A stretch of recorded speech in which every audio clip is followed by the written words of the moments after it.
Hey everybody, and welcome to the Shadow Artist Experiment. As always, I'm your host, Josh, with the lovely Gabby, who got pretty for us today. I'm just wearing a t-shirt. Oh, no. I'm not pretty anymore. Oh, yes.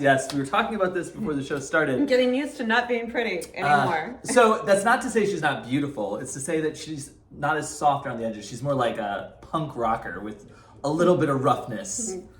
She's lived. Yeah, I'm going out there. I'm feeling the edgy vibe. Yeah, and so Gabby teaches meditation, but one of the other reasons she's dressed up is because of her Artist's Way date that she had before this. So Gabby is having a day of Julia. It's a whole day of Julia, and Julia's an advocate for meditation too, must say. Yes, she is, and that's our timeouts. That is our timeouts. Well. Which, granted, it's only been a few days since we recorded the last video, so I have done my one timeout that I promised every day. I have actually ran twice since then, which since today is Tuesday and we recorded the last one on Sunday, like I did 2 days. I still haven't done yoga twice. I did yoga once. There are running meditation apps. Did you know about that? Oh, I didn't know there was running meditation You can listen to a running meditation app. There are yoga meditation, running meditation. There are all kinds of... My daughter does... Sometimes she'll do the running meditation. She cannot get herself into a meditative state without moving her body. Oh, I get that. I see that. It also, like... it's because... Like, I feel like I understand that, and I know that, because I always feel like... I was talking with somebody else, talking with another coach about this, was that when I sit down, like, to take that moment for myself, even with the timeouts, it doesn't feel like I'm doing anything. Do you know what I mean? So it's really hard to get in that state because my mind is always racing to be doing something, which... What should I be doing? And it all actually comes back to money, which brings us right back to the Prosperous Heart, because time is money, and I'm wasting time doing that meditation. Now, in that same note, she actually gave me a very good thing to look at. Instead, it's kind of what it comes back to Julia again. So it's all this like cyclical thing, but taking it as your time. Mm-hmm. And like really beginning to fill that time with that kind of love and gratitude. Well, and it doesn't even need to be love and gratitude. So in a meditative state, you are creating space. Mm-hmm. You're creating the space for yourself to jump off the hamster wheel, for your mind to stop judging, recommending, suggesting, shitting all. I don't shit on other people, but I shit all over myself all the time. Mm-hmm. Should do this, should not do that, Thou shalt. Should or shit? Because I heard shit all over myself. That's exactly what you're supposed to be hearing. So when you shit on yourself, yes, okay. You shit on yourself. Okay. Then we're getting this. You've got the ideology. You're right there with me. Yes, don't shit on yourself. So just to kind of backtrack towards what we've been calling season 1, and because you just had your last like meeting with the girls, you said today. With the people that you were doing the Artist's Way with. Love the Artist's Way. What is different as like from your experience doing it a second time than it was the first time you did it? Integrity. I had so much more integrity about it with you, like yourself? And accountability. And yeah. I come back to, I think that having a partner, doing it as a group, but having the accountability partner and the relationship that we had drew me far deeper into it the first time around, but it was also my first time. So I was a virgin. I wanted to go deep the first time around. The second time, I know what's coming. I know what's happening. What we didn't do, and I didn't make space for, that was so great the first time, was I didn't do the shutting everything off. Oh, okay. Yeah, so... which I'm still, like, I still feel like it's coming, and maybe that's just me. She's gonna get you. Like, it's gonna be, like, one day I'm just gonna be like, oh my God, I'm not supposed to be on social media right now. In terms of your timeouts and what we were talking about before, so creating space to just be is what that shift is all about. Yeah. And to jump off and think about how much we use our phone. Mm-hmm. Or I'm now on the watch. I just got the watch for myself. I love it thinks watch. I'm working out right now. God, how much are you moving? Damn. We need to rewind this and see how much Gabby's been moving her hands. And workout. Okay. Wow. So, but that's yeah. the thing is being able to create this space so that you can get some distance from the constant barrage of shit that we put on ourselves in our own head. And there's this interesting thing when it comes to meditation is like we all understand the importance of it. Like there is this like I would say almost this innate nature of knowing that meditation is good and meditation is important and we should be meditating. But then there's such... You just shit it all over the freaking place. But you know, that's what I'm talking about. But you know what I mean? You don't get away from it until you get away from it. But there's this I think that it's innately human to understand and know, not even a should, but to understand and know that taking that time and taking that space is important. Mm-hmm. It's not even the should. It's like we know. It's just... And yet we resist. We have such resistance, yeah. And yet we resist. And what we resist persists. La, la, la. Yes. which Julia Cameron is a proponent of with the prosperity points, which we're actually not going to go into this chapter's prosperity points till next time, just because it's only been a few days. But it's one of the things that she mentions at the beginning of The Artist's Way, and I think she mentioned it here too, is try to do as many of them as you can, but always go with the one that you really want to do and the one that you're most resistant to. Because that's what you're going to get the most work out of. I've actually been really good with all of the prosperity points so far. Like, I understand, like, we talked about it before the show that, like, it makes sense. It doesn't make sense to really go over them. And we'll go over them in the next video and kind of recap things because we're almost heading halfway through. I think we have... After next week, we'll be halfway. Well, I think it's 12 weeks again. So yep, it is 12 weeks. We're on week 5, so we're not quite... I think I can. And so, that makes sense. Next week we'll recap everything, moving into the halfway point. Yeah, the halfway point. So let's. Is there anything more on the weekly check-ins that we? Obviously it's been 3 days, but I've been good with the morning pages. I was so proud of myself this morning because I actually wrote the introduction to the workbook for my program that I'm going to be releasing in May, and that you and I are going to start at the end of the month. We talked about this. Do you remember? We talk a lot of stuff, Josh. Oh my gosh! If you quote me on everything that we talk about, or you like all the things that Josh and Gabby have desired to do in the world. Think about how worse it is for Michael. Like, Michael, do you remember when I said this? Oh, I've watched Michael. He does the exact same expression as I do. Yes, just you said it. Yeah, I remember. Okay. Yeah. Is it on the calendar? Is it? Well, it's Very on the calendar. good. I'm the one that's I know! He's in charge of the calendar, so I show up where I'm supposed to because Josh puts it on the calendar. So it's a beautiful thing. But yeah, so I've been good for the last few days. Like, if I've gotten in the habit for the counting, which was a good thing for me, is if I put it on my phone. Like, if I don't if I don't have a pen like right handy, I just put it on my phone and then I write them all in either at the end of the day or. I'm such a proponent of handwriting things. Oh, I do too. I feel like I don't internalize if I don't handwrite. Yeah, and like I've been. I have the same only in blue little counting book. I've been reusing a lot of my old notebooks because I like talking about just buy notebooks. Just catching up for remembering from last week, like the decluttering. As I went through all my notebooks and I tore through all of my old morning pages and just tossed them all. Everything, it's gone. Good. The only things I kept were anything that was a story idea and anything that was spiritually related. So like I can go through it and then toss it. Like I've been going through all my story notes to help continue the declutter process, but it's a long process because it's like I'm trying to decide do I want to just type everything up that I've ever written or just take notes on it? And I've been taking notes on it. Yeah. Because I think it's better to take notes. Here's the thing though. That I advocate for getting rid of your morning pages at some point because do you want somebody to find all those when you're dying? No. Yes, I know. No. Because it's our place to bitch and moan and groan, or be our own cheerleader or advocate or whatever it is that you need to do. And sometimes it's so mundane, like somebody's gonna look through the obsessively mundane. But it can also be super mean. And like I've known I haven't been snarky except for one place. I have been mean, and it's not that like it's funny because are you mean to yourself in your morning pages? Sometimes.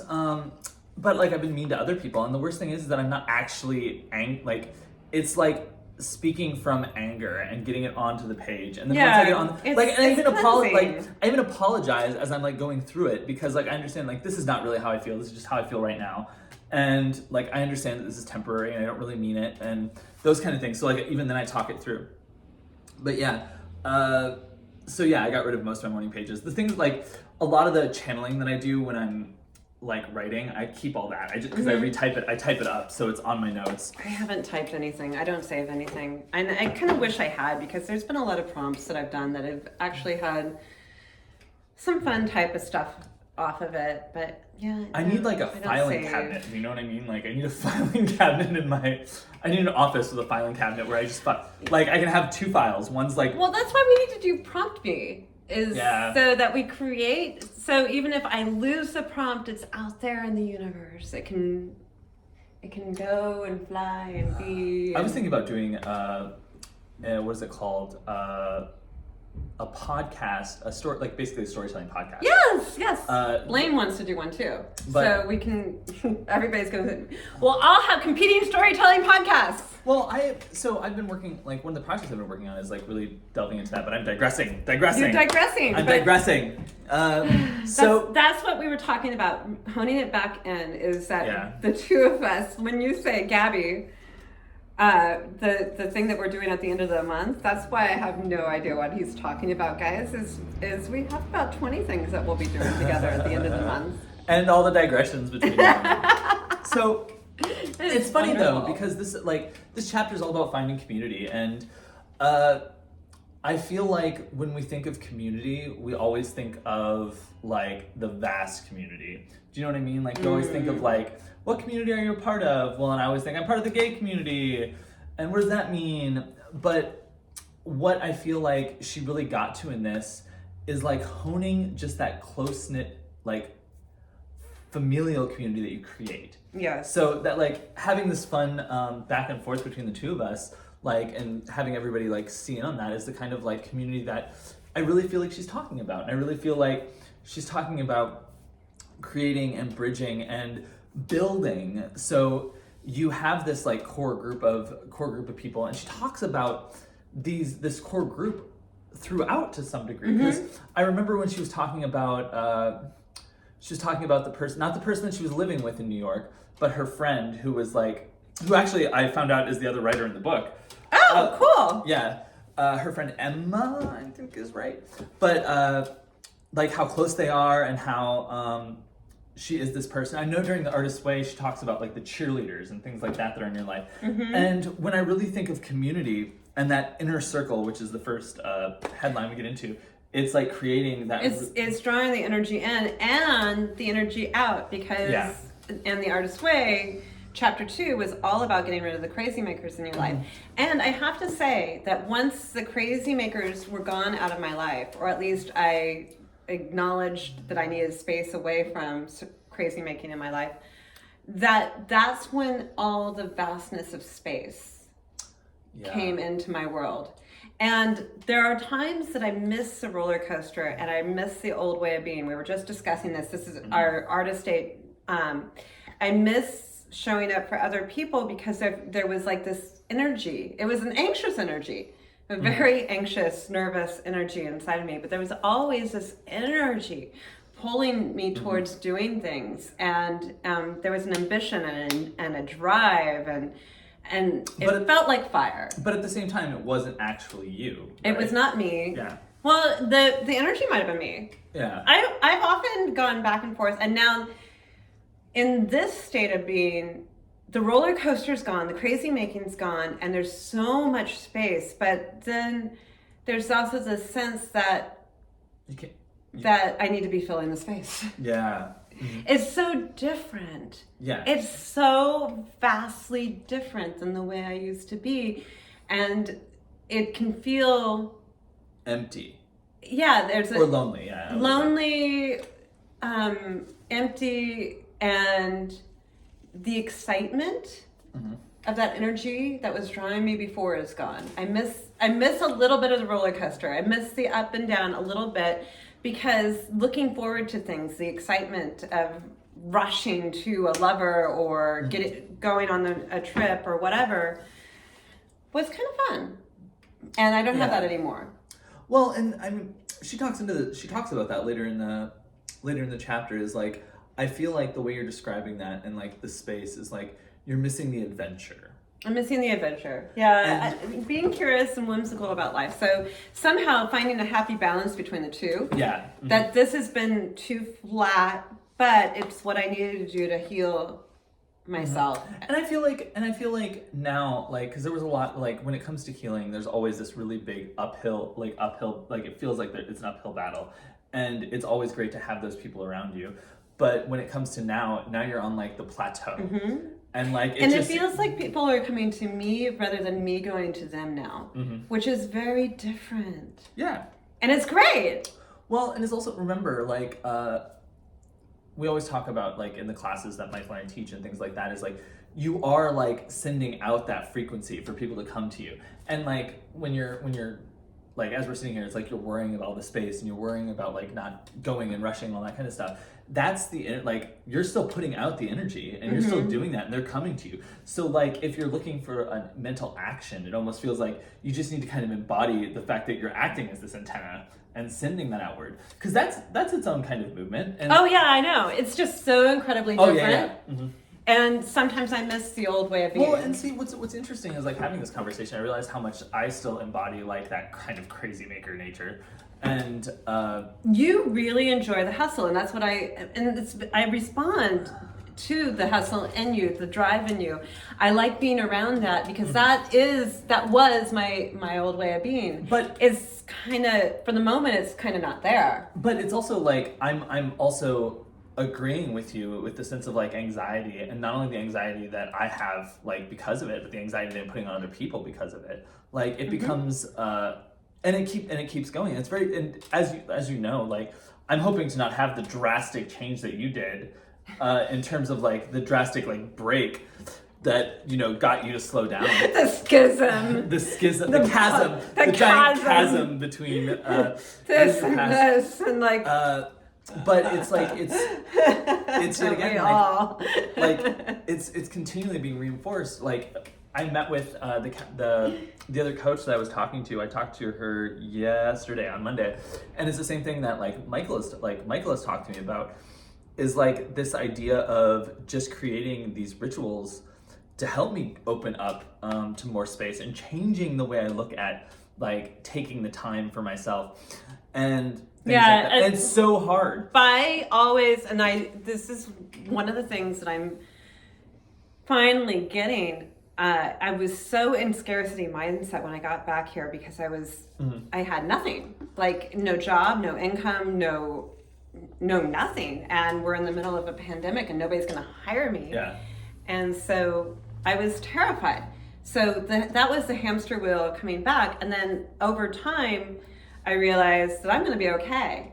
Yeah. And that I'll figure it out. The pandemic, thank goodness, doors are opening, pools are opening, everything is coming back, and I'm coming back with it. So once that scarcity evaporated, and I realized that, you know, I'm going to land on my feet eventually, no matter what. Well, and it's there funny. Was this. And it's funny because I feel like for you, it's like you're like, I'm going to land on my feet. I'm going to land on my feet. And it wasn't until like you had already like landed on your feet, and it was like 3 months later that you realized that you had landed on your feet and you were fine.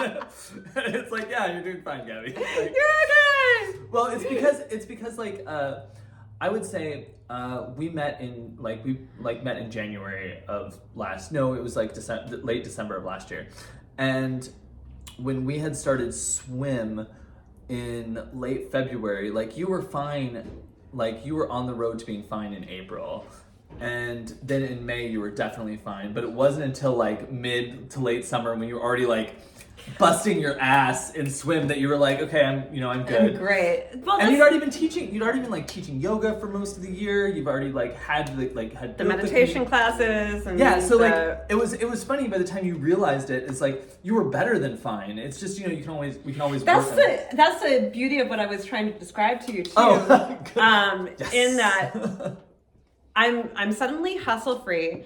I want a little more hustle. Like I want to find a little edge there. Which makes sense with the edgy hair. Yes. There's my edge. There you go. I'm all edge. No, but we were sitting over lunch and discussing with the ladies that it's so easy. Like people just sign up for swim. Yeah. Like we haven't even mailed the camp yet. That's when the huge flow of registration, and we're already Which we can't over. really, we don't really have the space. We don't have room. My big problem is finding somebody else to teach lessons with us, and making more money. Mm-hmm. And I mean, damn, that's not bad. Not at all. And it all just comes to me. Like I don't have to do anything. Yeah. I work my ass off in the summer, but this is what I love to do. I'm doing what I love to do. That's the thing is I need to be in a climate where I can work my ass off all year long and move. Well, I would say like 9 round. months. 9 months. You want to work your ass off like 9 months. Yeah, I can, and then have a little fun. And then you can like calm down for 3 months and be like, I need to get back to work again. That's how I feel. Like I know you're like all excited about the 12 months, but like Gabby, 9 months. 9 months out of the year. Like having a baby. Yeah. 9 months and then Yeah. back to nursing and changing those diapers again. And then have another baby. No, I do 2 at a time. Yeah, it's true. You do 2 at a time. So what was really interesting about this chapter, and like we've gone into a lot, like what's really cool about this is like she doesn't talk about money a lot. Yeah, that's what I was saying. Is that she's untying money from abundance and prosperity. Yeah. Mm-hmm. She's letting you see, and that's what I was talking about. That hamster wheel in your head is when you finally start to not put time as money. Yeah. Mm-hmm. On everything that you do, that when you take that judgment away, you get left with this really lovely, expansive Zen vibe where you can just enjoy the moment. So completely off topic, but I keep looking at you with the shoulder off, and I was like, oh my god, you have like a Sandy from Grease look going. Ooh. I like it. Like at the end when she's all like edgy and like edgy. Yeah, yes. You got like the punk Sandy going. I have the biker jacket. But I agree with you. Like I think that like she brought it home when she started talking about her old house. Mm-hmm. And so in the book she talks about how New Mexico like had once again like become this new home for her, and she juggles between New York and New Mexico, but she mostly stays in New Mexico. And she went to Dow, right? Is what it's called? Taos? Taos? Is it Taos or Dow? I always thought like, because I know Dow, like Dow de Is it Taos? It is Taos. It's Taos. Taos. Okay. Taos. I've been to Taos a lot. Okay, so. It's lovely, and it's a very artist community. You'd like Taos. So she's talking about going to this old house of hers that she like, that she had spent like all of the money from the Artist's Way, and like she had got the Artist's Way published. It was a big hit, and like all of that money went back into her house. It's like where she raised her kids. I don't exactly know, but she mentions also we are how not the best Julia stalkers. We are not. That's probably a good thing. That's probably, like, I think that's a safe kind of We'll be okay with that. But she goes into like as soon as she saw the house in disrepair, how she wanted to fix it and all this kind of stuff, and she was like going through everything in her head. And then, like, she backtracked and realized, like, how much of a horrible place it was, like, with her accountant and her lawyer, and how they were, like, I wouldn't say embezzling money, but just making crappy choices for her. Mm-hmm. And so, like, how she had to lay them off, and that's what led her to flee from New Mexico in the first place. It's, like, it's really interesting how, like... The journey, and how, like, it does come into circles, and almost like you go to these places to remind you of... the past, so you can keep moving forward in that kind of prosperous mindset. Like for her, and I'm not like I'm not gonna like put words in her mouth. I'm creating this alternate Julia here as I talk, but it feels to me that she sees that, and like sure, the first thing is like I put so much love into that. I really want it to come back. Because when you put work into something like that, it becomes your child, just like anything else. So seeing your child in disrepair. But like parents, when when your kids are 18, when it's time to let go, it's time to let go. That's how we're both feeling about Jersey City and New York right now. It is. My energy has shifted. I talked about this last time, that I used to really get a great energy off of crowds. I like Disneyland. I like Disney World. I didn't mind standing in line with the people and the mouses and the ducks. And New York, the same thing. I love the tourist energy. I love the vibe. And I love that people had been in all the places that you're sitting where. Yeah. Anyway, so that used to just really vibe me, and now I don't get that energy anymore. I don't source that way. I'm starting to feel the graduation goggles about it. Have you heard this graduation goggles concept? So when you're in high school and you're graduating, like when you're there at graduation, you get like this idea that everything was perfect and everyone was love and all of this kind of stuff. Like, oh my God, my high school experience was not perfect. No, but no. I got shot yesterday. You gotta stop tapping me on the arm. I'm sorry. But it's this whole idea that like everything, like you look at everything with rose-colored glasses because you're leaving. So it's almost like you're trying to hold on to this, and so like I'm kind of getting that feeling about New York, New Jersey. Like Madonna's, this used to be my playground. This used to be my childhood dream. Kind of. Used to be the place I ran to. But what's great about it... Whenever I was in need of a friend. I'm gonna nab your arm this time. I had to get to the friend part, because you're my friend. Oh, you're my friend too, Gabby. But it's nice because we have Ruben, Michael's brother, living with us. So like I get to go do all these touristy things again. So it's almost like I get to go to say goodbye to everything. You're saying... I'm done with you now. Goodbye, New York. Goodbye, New York. But...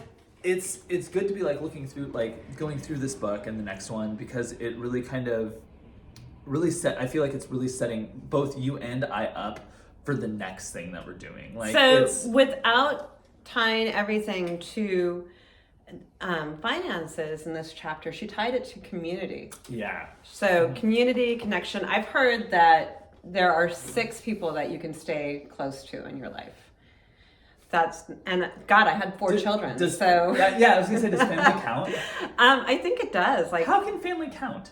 I don't know, and maybe there are those that can stay closer to others. But I look at Facebook and your 2,000, 3,000 friends or whatever that you have, and do I really know more than 6? Well, I always think about I look back on the last. So let's look back to when I was in my 20s. Like, let's look back at the last 15 years. So I have Mark, who we all currently my house, who I live with. And him and Michael, Michael and I have been friends for 7 years now. And then most of my other friends is sure, I'll reach out to them every once in a while, but you have me. Yeah, I have you. But you're still a fairly recent friend. Recent. We've known each other for we've unknowingly known each other for a long time. A long time. But yeah, I mean, there's my boss over at Two Boots. I've known him for almost a decade now. But even then, I look at what facets of these other people's lives do I know? Do you know what I mean? Mark, sure, I've lived with Mark for a decade. I know his habits and his patterns. Aaron, I have no idea about. You, I know what you do mostly just about every day. Michael, I know what he does every day. Our friend David, I know what he does just about every day. That's because you keep the books for everybody. It's true. You keep our schedule, so of course you know what we're doing. No, but in terms of finances and money and community, and one of the things that I've been really relating to, we were talking about this with Mandela yesterday, and then I spoke about it again with my meditation practice today, is there are things in this world like meditation, like yoga, like sunshine, like we talked about water, and breath. They're free. Yeah. And community and connection are free. It is for some people. I will say it is for some, because sometimes community can be so draining for people. Look at your ties and what you do, because again, it is. Yeah, I went and met with my 4 friends from Artist Way, and so we all spent $22 on lunch. Oh, that's great. Yeah, so that's and that there's a cost. Yeah. But we've been getting together for 12 weeks on Zoom for nothing. Mm-hmm. And that was free. That was connection and community. Or for So like yes. the $14.99 you pay a month, but yeah. So yes, there you can put a price tag on it, or there can be a price. But generally speaking, you can also create it so that you have community and connection. You were saying you want to have people over to your house for dinner. Yeah. So that was the one thing. Like, I'll bring that up real quick, just because like that was the one thing that in this chapter when I read it, Julia mentions that when she was moved back to New Mexico, she would always invite people over, and she would have like certain people that she knew, certain people that she like knew closely, and then other people that she like had met at a dinner party, and she'd bring them all over. And when Michael and I moved to Savannah, that's something I want to do. I want to have a night and like invite, like have a total of 6 people there, and invite them over for dinner like that. Like no matter what our apartment is, like it can be somewhat, you know, cramped, but you can still have 6 people over and have a good time. Think of the stuff that we love, like the books, and C.S. Lewis and Tolkien, and how they would get together and there was a whole writing group around the table discussing. Can you imagine? Well, George R. Narnia and George R. Martin. So George R. Martin ended up creating an entire series called The Wild Cards, which is still going, and it's like got 32 books, right? Because he's the editor of it. But it started as him and 4 other writers, and we're talking pretty prolific writers, role-playing. Right? Oh, I love it! Cyberpunk! Oh my god! Right? Dungeons and Dragons. Yeah, so he's role-playing this, and then they decide, well... Oh my god, I want to do role-playing with George R. R. Martin. And I don't even... He hates women so much that I can't even... But It's really funny because that other book, the Amber Chronicles, the guy who wrote it was also one of those people that was role-playing with George R. R. Martin. Oh my gosh! So it's like we're talking about... But that's what I'm talking about. Yeah. Well, and think about Mary Shelley.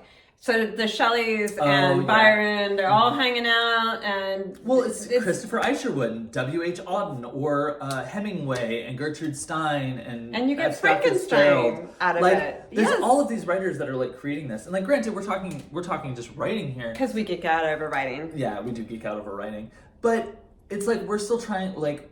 But it's community, and that's something that you don't have to pay for. That's what I'm saying. That there is something to be, that a prosperous heart or an abundant heart isn't just financial. In fact, that's you can have all the money in the world and still not be prosperous in your heart without the community, the connections. I mean, this is prosperity for me.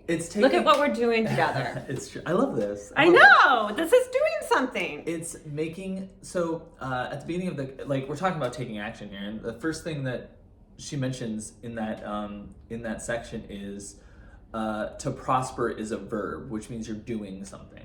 So when it comes to like all of these things that we're talking about, like go verb yourself. Even going back to, you know, like me talking about how I can't, like I don't meditate or all that kind of stuff.